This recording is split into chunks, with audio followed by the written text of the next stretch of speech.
What's up, Sinister Cyber Con? I'm Dan, known as Happy Death. I'm here to give you guys a tutorial or a demo on how to draw skulls or paint skulls or vice versa. Long story short, a lot of people have asked me how I've done it, and now's your chance to see.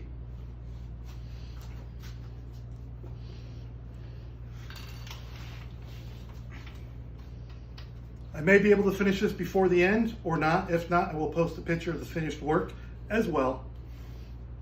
One of the things you got to know when you do a skull, you can't just draw skull eyes, a nose, and teeth. There's features on the face that have the bone structure that you can automatically use. For instance, your eyebrows, right above the eyebrow line bone here. So you can use a pencil like I use here, and I like to just outline the structure where I think the socket would be originally. Now keep in mind, the human eyeball is a lot bigger than what you see inside the eye itself. I use the eyebrows at the top of the ridge so I don't have to draw. Noses are done many different ways. I've seen upside down hearts, but keep in mind, when you have a nose, there's always a bridge. Remember the bridge. If you don't remember the bridge, it just looks silly. It looks like a cartoon skull. Now right here, you would have a lot of cartilage in here. So what I'm going to do is I'm going to go ahead and draw a little half circle underneath the nostril here. Same here. And then for the teeth, I won't put the teeth in until later. But keep in mind, when you have full cheeks like this, you're going to have to use a lot of shadowing to make it look like it's in depth for the teeth. So you're going to do two little marks here, right above the corner of the mouth, because that's usually right where the teeth, the jawline, goes to the back.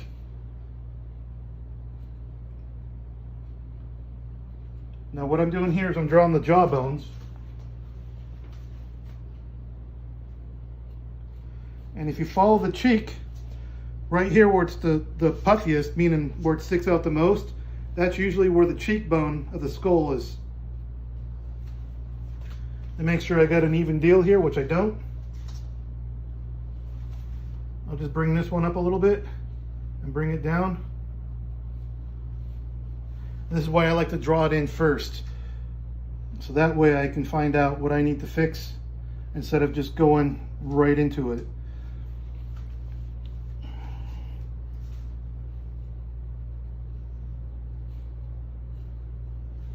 So right now I'm drawing the jawbone. And one of the things I like to do when I draw the jawbone is the bone's going to go up in here for the jaw. I like to leave one line here, one line here. This is going to be your outside jaw. This is going to be your inside jaw. And the reason why we're doing that, this inside jaw will be shadowed to make it look like it's sunken into the cheek when there's actually the same surface here. Do this.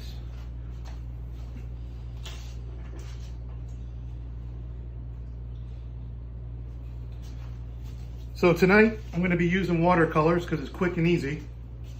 I'm using Krylon. You can use whatever you like, whatever you prefer. I just prefer the Krylon over most the brands that are out there. Now I've taken a foundation brush. I've chopped the tips of it off. A little trick and technique I learned from Michelle Gore from More Gore. Shout out to her. She does some pretty killer work herself. Now what I like to do is I just like to stab the forehead. And this is awesome when you're doing makeup on somebody who doesn't do their homework every day, so you can just be as aggressive as you want, and it really doesn't hurt them. And I'm just gonna go around what I outlined. You don't really wanna go more than that, because then you're gonna muddy up your darker makeups, your lighter makeups.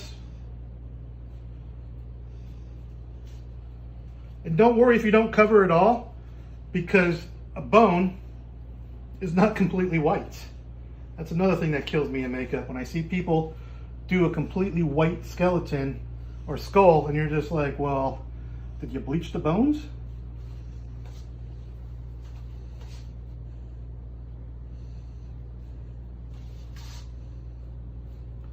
Now you notice I'm not going to do the lips right now. I'm going to come back and do those later.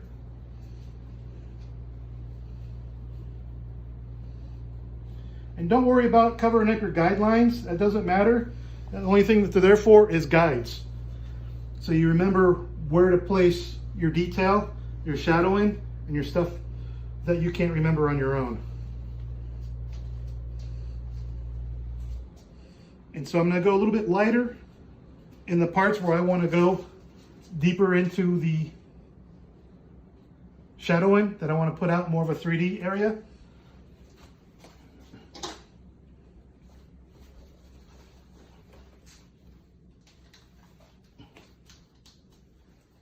Give me a second while I clean my brush off.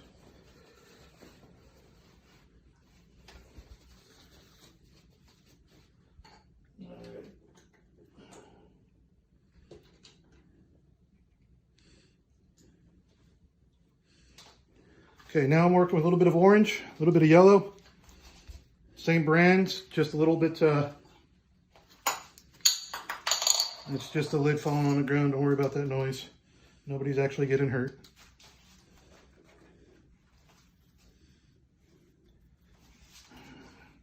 My brush is just a little too wet. You don't want it too runny, because when it gets too runny, then you have to wait longer for it to dry. So what I'm trying to do is I'm trying to get a nice bone color. So the oranges and the yellow will blend well with the white. I still have too much. There we go. I think that'll do it. Yeah. So if you can see that, this is kind of the texture we're looking to get. And you can just put it anywhere you want. Doesn't matter. What we're trying to do is we're just trying to break that white up, because we're going to come back in this with detail later.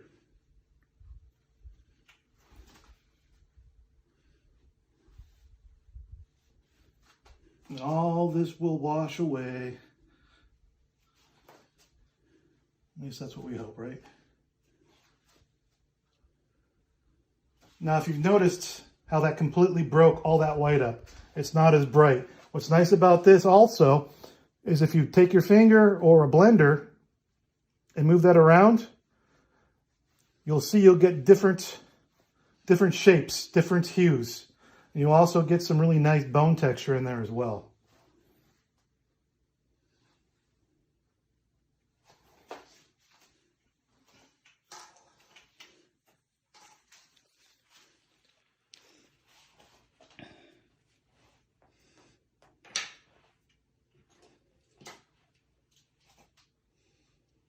Okay, for the teeth, I try to pick out the most rounded brush I can. I'm going to show you the easiest way to paint teeth. Use the curve end. You know you're going to have your two front teeth here and here, unless you've got a gap. Or the two bottom teeth are usually going to be a lot smaller than the top teeth. So what I like to do is I like to start in the first. So right here in the middle of the nose is where your first two are going to go. Just take the bottom hand, lift up like this, and then you got your teeth. I know some of you are probably like, but it's white. That's okay, because the white we're going to teethen up later as far as color. Now another thing I like to do is I like to take the bottom half when I go up and twist to the side, and you get a nice little line. And that could be used for the root of the tooth when you come back in detail. It just gives it more dimension. Is it anatomically correct? Probably not. But you know what? I don't care. I like the way it looks.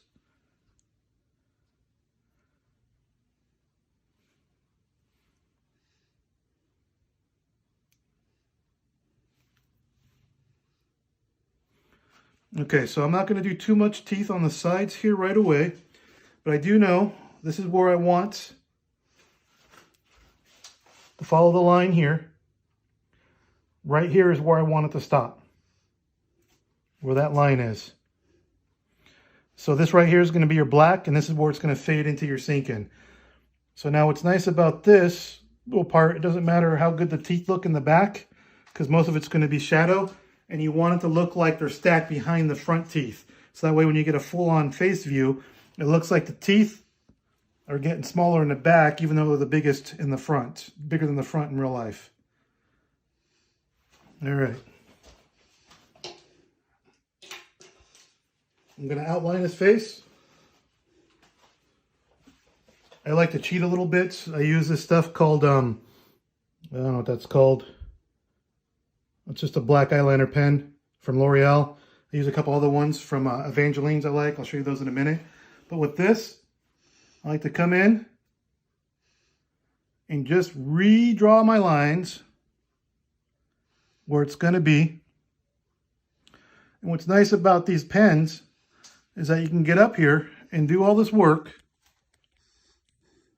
And if you notice, it doesn't smear. Right? Now, I have an influence of a gentleman named Pusshead. He's the one who got me started with skulls.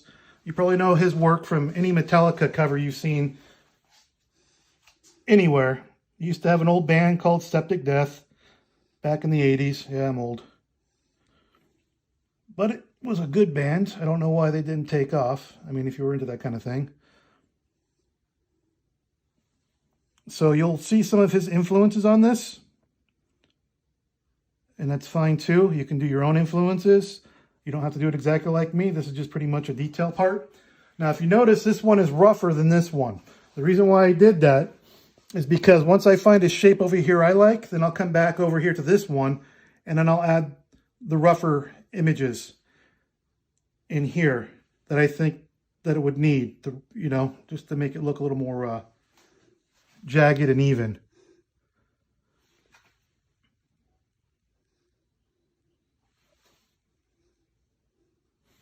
Okay, so now we're going to come in here and start on this jawbone. Now, I don't like to use straight lines because by nature we don't. I'm going to go ahead and start detailing these teeth in.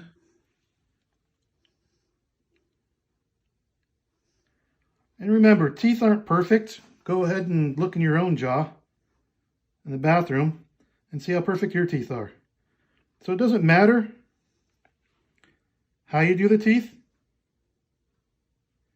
Just make sure they get smaller towards the back than they do the front.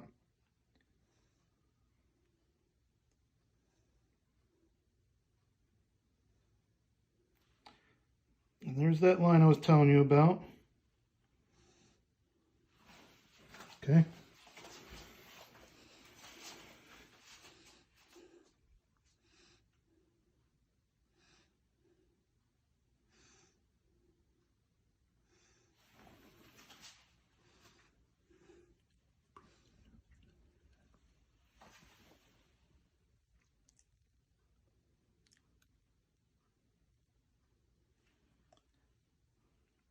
Now there's something that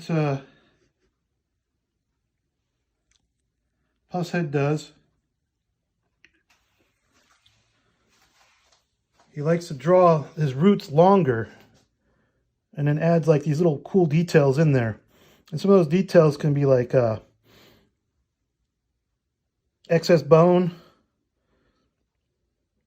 Some of them look like tooth decay, which is pretty cool.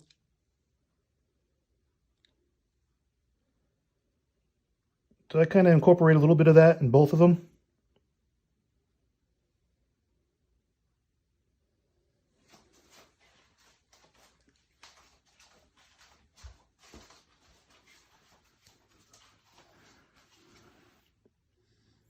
Usually the teeth are the longest to take to get used to doing. But if you sit down with a piece of paper and practice these, you'll be a pro in no time. All right.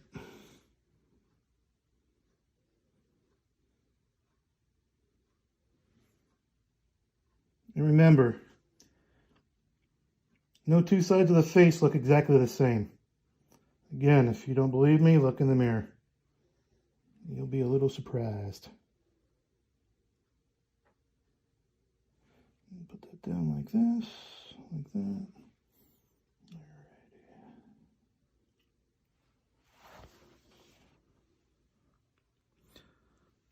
So now what I'm going to do is I'm going to fill in this the black stuff here with more black.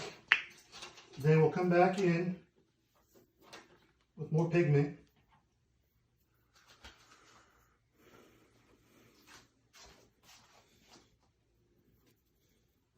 So if you see, you don't want it too runny, because when it's too runny, well, that's a bad example. When it's too runny, it doesn't give you a clear, there you go. See how it doesn't give you a clear, even. So then if you keep building up and building up and building up, what happens is it'll flake and get too cakey. You don't want that. Go ahead and look that for me.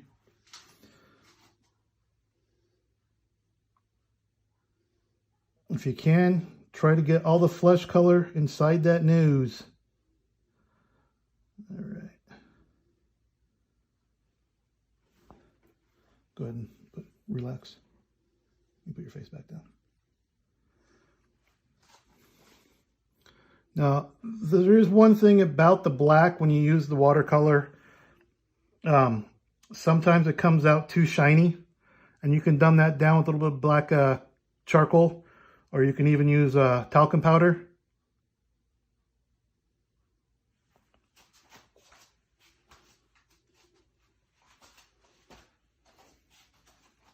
Okay, go ahead and close your eye.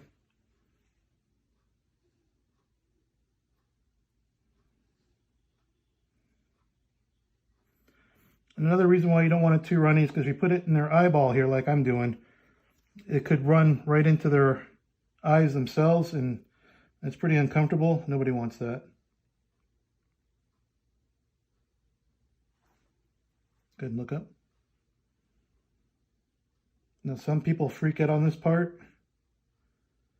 Come on, bud. Just like we used to do it. There we go. But don't worry about that. You can always work around it.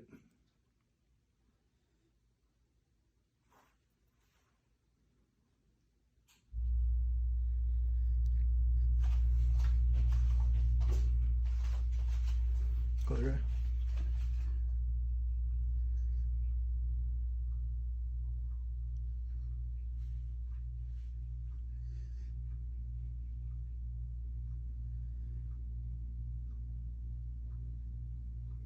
More water here.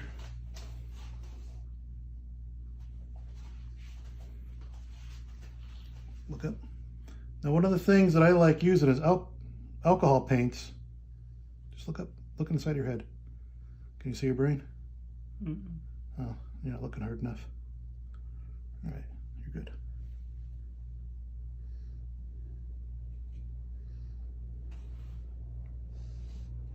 As alcohol paint sometimes takes too long, so if you're doing a demo that isn't online and you didn't do any pre-makeup to get it ready beforehand, this is a great alternative, the watercolors.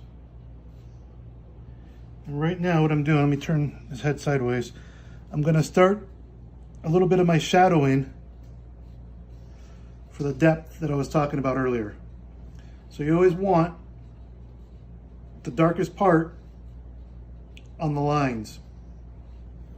And I'll show you how to break that up later. Now you can use your brush like I'm doing right now and get the rest of that shape in.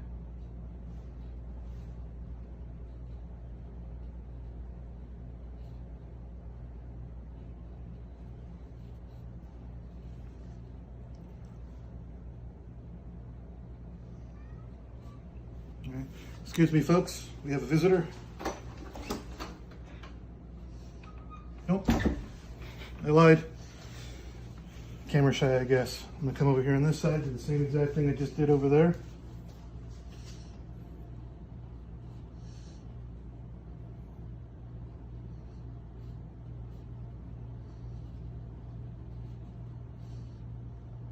And if the white bleeds into the black, when you get towards the teeth here, that is exactly what you want.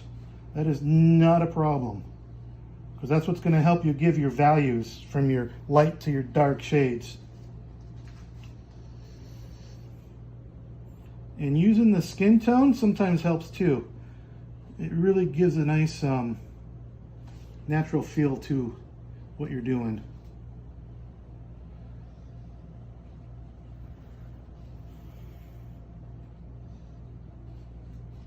Okay.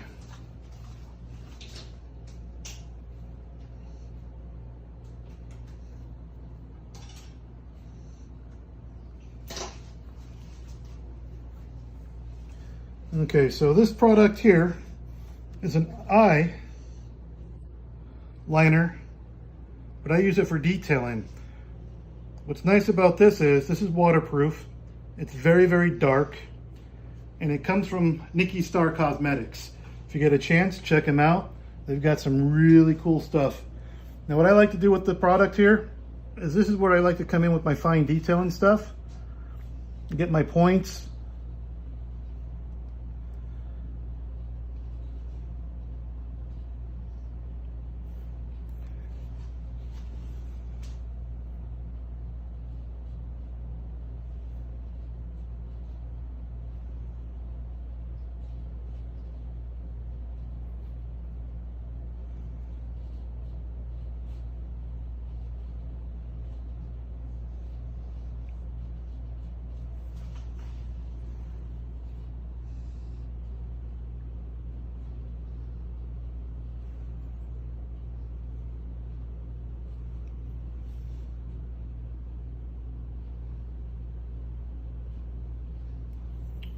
And if you're ever working on set and you need something where the actor or actresses or the talent, whatever you guys like to call them, sweats a lot, this stuff is great for that because it doesn't sweat off.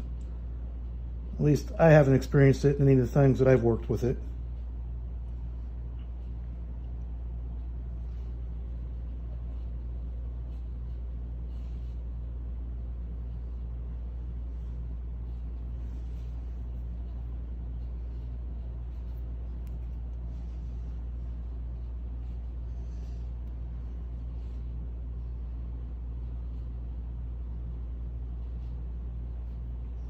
Use a little bit of that, just bring this down to the shadow here.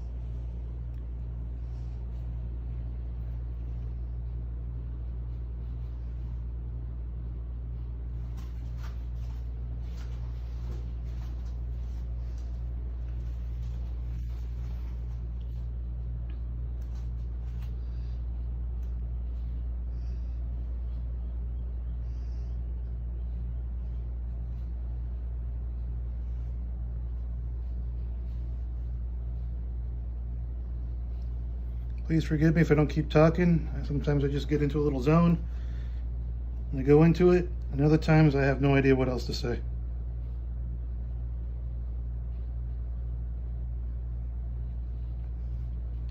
As you can see, that spreads around real nicely. It gets in there real dark, which I really like because it really breaks up the teeth and the jawline.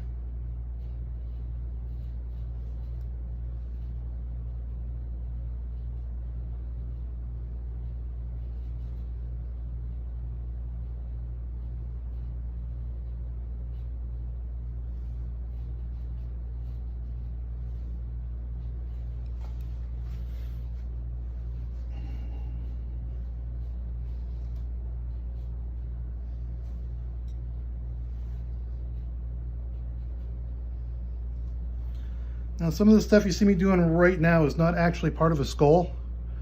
They're just little line details I like to add because I just like the way they look.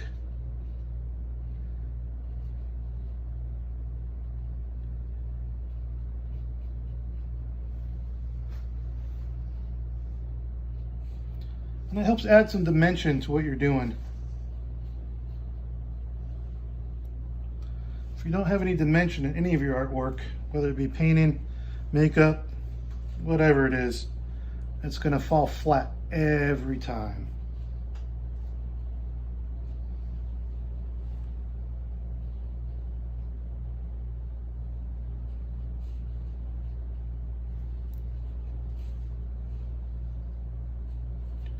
And one of the hardest things to do is know when you put enough on.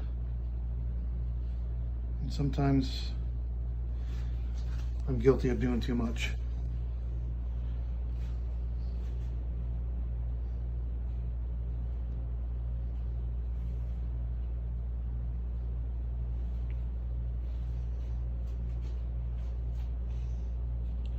One of the things you see me doing here is, this is me shadowing or blending, I guess is a good way to say it. And with this blending, it helps give me a little bit more depth, a little bit more structure into the picture itself, the painting, the makeup. And you don't really have to do a lot, because this little bit you see me doing does a lot. There's really not a lot of I don't know what I want to say here. Chase. Not a lot of effort to make something look like a lot, and you didn't put a lot of effort into it. And whether you use the black, red, orange, blue, it doesn't really matter what color you're using to do your shadowing. All works the same way. Good, look at me. All right.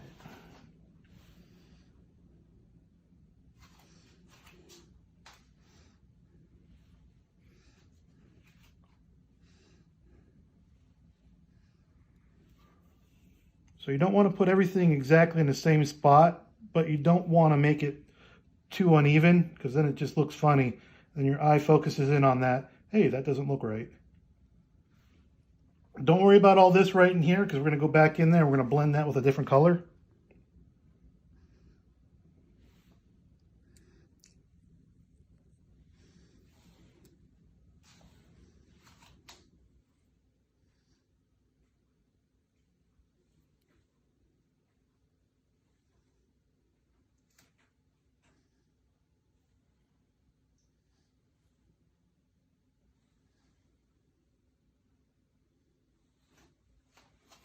Right up. So I'm going to kind of give him a butt chin. You don't really have to do a butt chin. The only reason why I like to do a butt chin is because it just makes it look like the end of the makeup, which I like. Now, one of the things that you're going to want to do if you ever do a makeup like this is you're going to want to do the neck too, but we don't have time for that, or maybe we do, I don't know. I'm just doing the head. And the reason why you want to do the neck, go ahead, keep it up, is because it makes it look complete. Like you did a complete makeup. Nothing's worse than looking at a makeup going, is that it? What else are you going to do? Because, you know, every makeup artist loves that question. What else are you going to do to it? What do you mean you're done?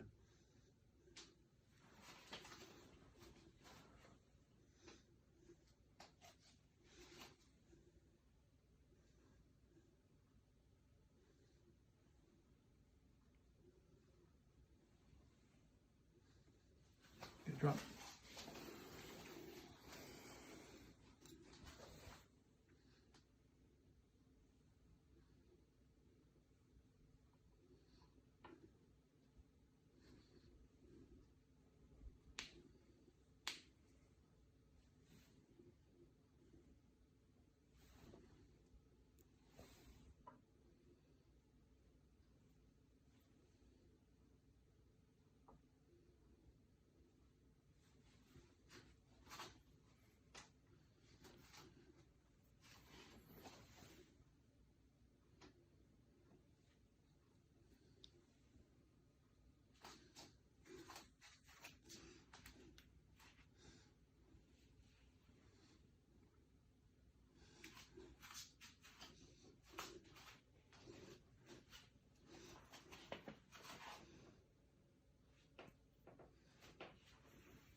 Alright guys, what I'm doing right now is I'm getting some red.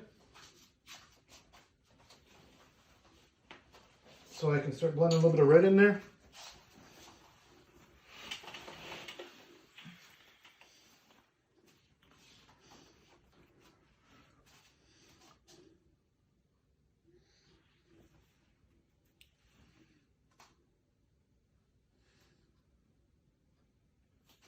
The reason why I put the red in the eye is because I don't like complete black eyes. Again, it brings out that cartoonish look to me.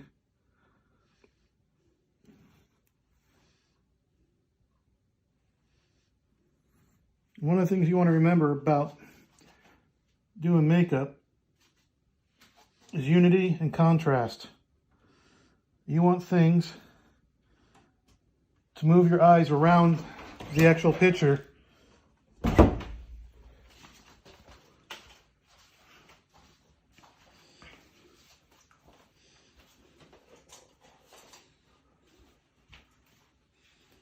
Sorry about that. The cow's about ready to start eating food, and you don't want to hear that on the film. I do apologize for my setup here. This is out of my kitchen / game room. Lighting is kind of poor, but we're doing the best we can. Hopefully you guys are getting a good shot of all this stuff.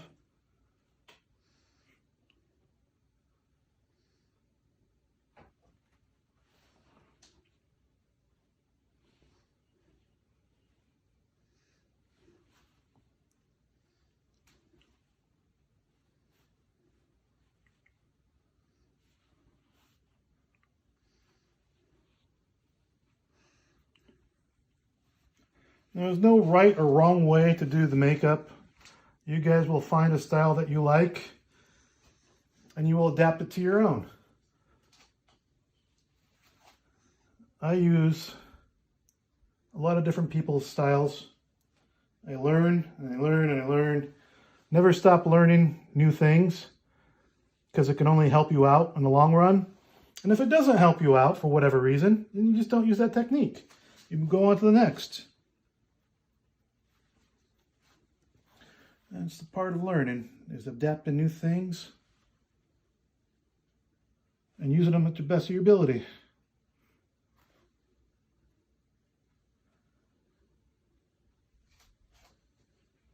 Alrighty. So, I think I'm running out of time, so I'm going to go ahead and do a couple of detail things.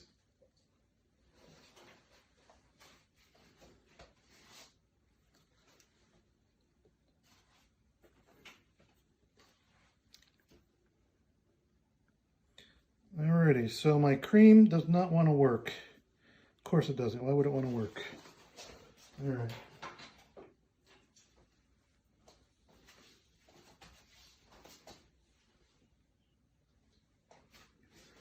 Okay, so I got to kind of get this kind of creamy. There we go. Go ahead and look up. So I'm going to do with this here is like to go around the edges for highlighting.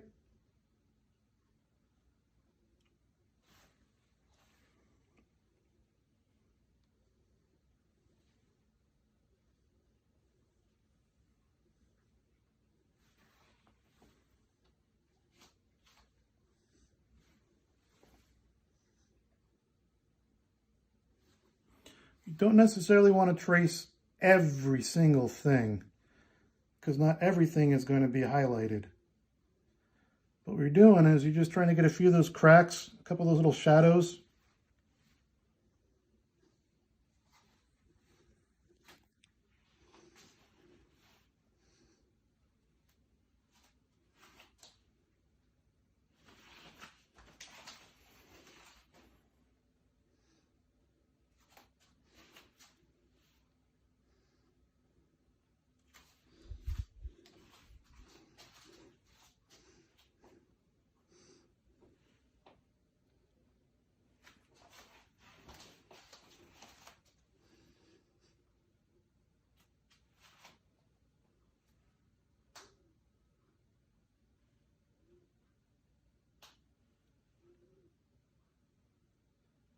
If you notice how that white just makes that pop so much more.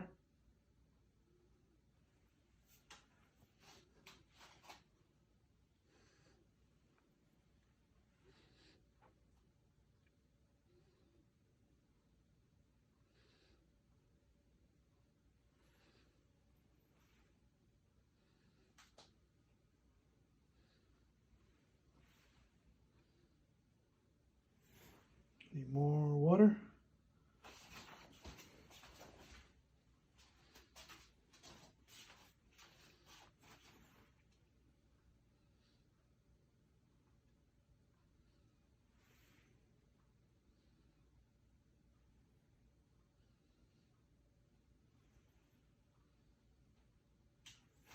Another cool thing I like to do with the white is drop my paintbrush on the ground and grab another paintbrush.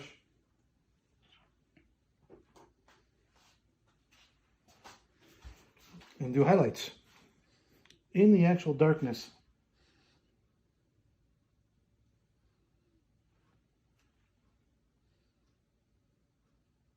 You kind of outline the red a little bit like this.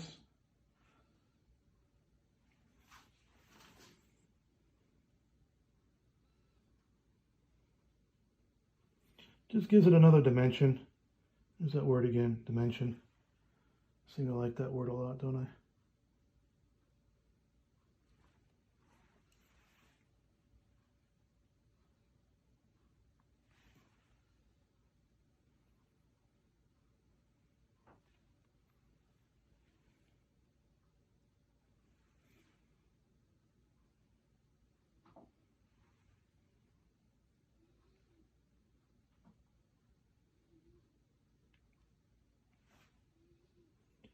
All right, let me doctor these teeth up a little bit, just because I don't like the way they look.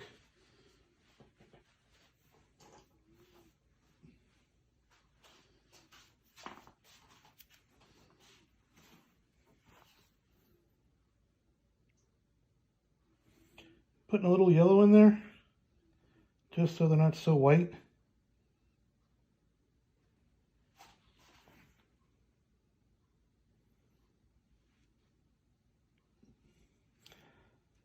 Because people with super white teeth is unnatural, man. They do a lot of bleaching to get them that white.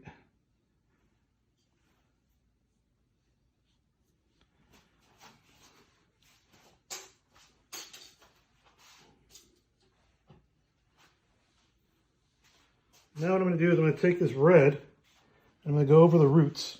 Go ahead and turn it up a little bit. And try to make that stand out just a little bit more. Like there was, you know, old tooth decay, blood, whatever you want to call it. As Bob Ross would probably say, happy little flesh hangers. That fell flat. That's okay though.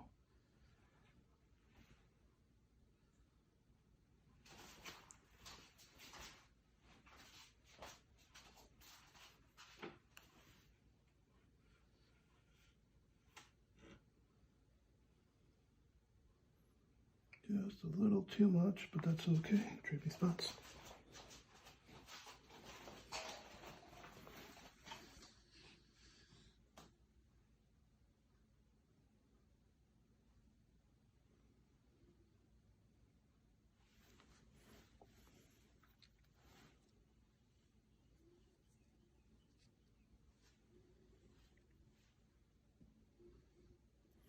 Let's move that around a little bit there.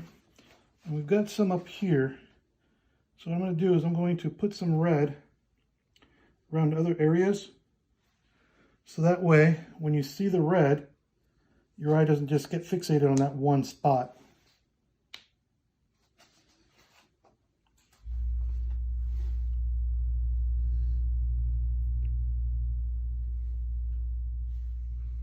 Alrighty. I think my time is up, guys.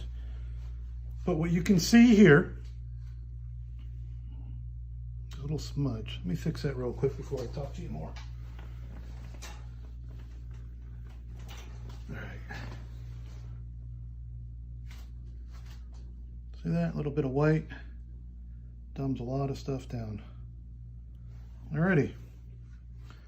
So you see up here, if you work a hunt or you're doing makeup that you want to do for yourself, I leave a spot on the forehead so I can put a symbol, a name, words, whatever. If you weren't going to do that, I would bring these lines up around the eyebrow lines a little bit farther. And then up here is a crack that goes this way and a crack that goes that way. And I would kind of incorporate that into the makeup itself. And it all depends on what the person you're creating the makeup for wants, or what you're actually looking for, what your top design is. And with that, I'd like to say thank you for inviting me into your home. And I hope you guys have a happy Mother's Day. Thank you. I'm out.